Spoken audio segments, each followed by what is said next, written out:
Neat ಅಕ್ರಮ ವಿರೋಧಿಸಿ ಈಗಾಗಲೇ ದೆಹಲಿಯಲ್ಲಿ ವಿದ್ಯಾರ್ಥಿಗಳ ಪ್ರತಿಭಟನೆ ಸಾಕಷ್ಟು ಜೋರಾಗಿದೆ. ಈ ವಿಚಾರವಾಗಿ ಮಾತಾಡಲಿಕ್ಕೆ ಮಾಜಿ ಸಚಿವರು ಶಾಸಕರಂತ ಮಂಜು ಇದ್ದಾರೆ. ಬನ್ನಿ ನೇರವಾಗಿ ಮಾತಾಡಿಸ್ತಾ ಹೋಗ್ತೀನಿ. ಸರ್, ಈಗ ದೆಹಲಿಯಲ್ಲಿ ನೀಟ್ ಪರೀಕ್ಷೆ ಅಕ್ರಮ ವಿರೋಧಿಸಿ ದೊಡ್ಡ ಮಟ್ಟಿಗೆ ಪ್ರತಿಭಟನೆ ದಿನಕ್ಕೆ ಜಾಸ್ತಿ ಆಗ್ತಾ ಇದೆ. ಒಂದಷ್ಟು ಹಲ್ಲೆಗಳಾಗ್ತಾ ಇದೆ, ಗಲಾಟೆಗಳಾಗ್ತಾ ಇದೆ. ನೋಡಿ, ನೀಟಲ್ಲಿ ಅದರ ಆಗಿರ್ತಕ್ಕಂಥದ್ದು ತಪ್ಪು ಅನ್ನೋದನ್ನು ಕೇಂದ್ರ ಸರ್ಕಾರಕ್ಕೆ ಈಗಾಗಲೇ ಕಮಿಟಿ ಮಾಡಬೇಕು ಅಂತೇಳಿ ಏನು ಮುಂದಾಗಿದ್ದಾರೆ. ಅದಕ್ಕೆ ಎಲ್ಲ ವಿರೋಧ ಪಕ್ಷದವರು ಸಹಕಾರ ಕೊಡಬೇಕು.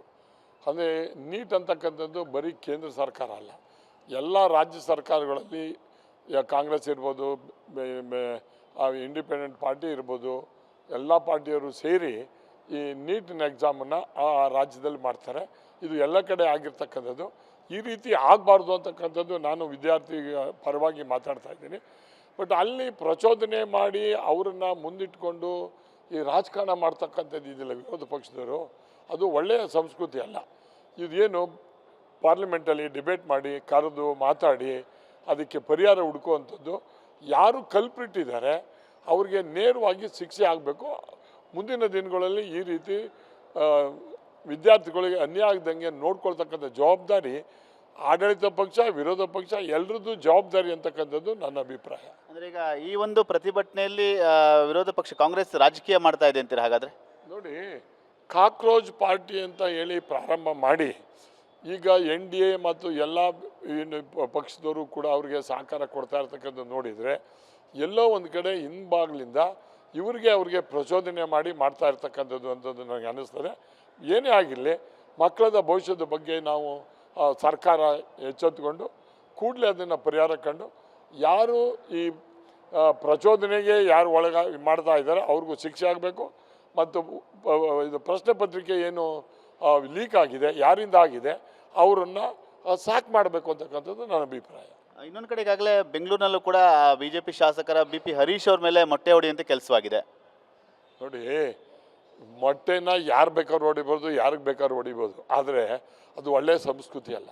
ಕಾಂಗ್ರೆಸ್ ಹೊಡಿಬೋದು, BJP ಹೊಡಿಬೋದು, ದಳಕ್ಕೆ ಹೊಡಿಬೋದು, ಅದು ಇಂಪಾರ್ಟೆಂಟ್ ಅಲ್ಲ.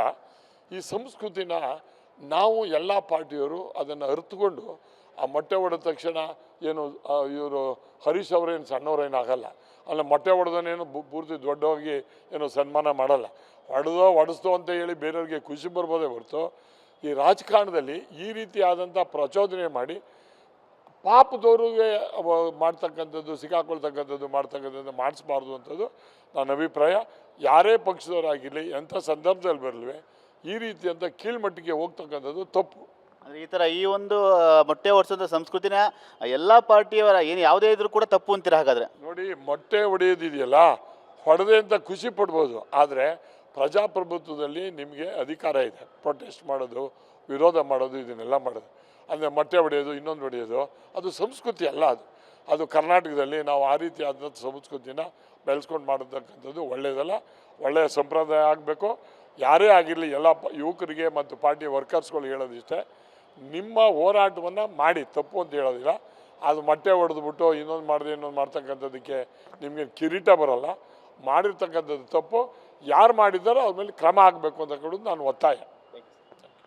ಇದಿಷ್ಟು ಮಾಜಿ ಸಚಿವರು ಶಾಸಕರಂತ ಮಂಜು ಅವರ ಮಾತು. ಕ್ಯಾಮರಾಮನ್ ಸೈಯದ್ ಜೊತೆ ಸುನಿಲ್, TV9 ಬೆಂಗಳೂರು.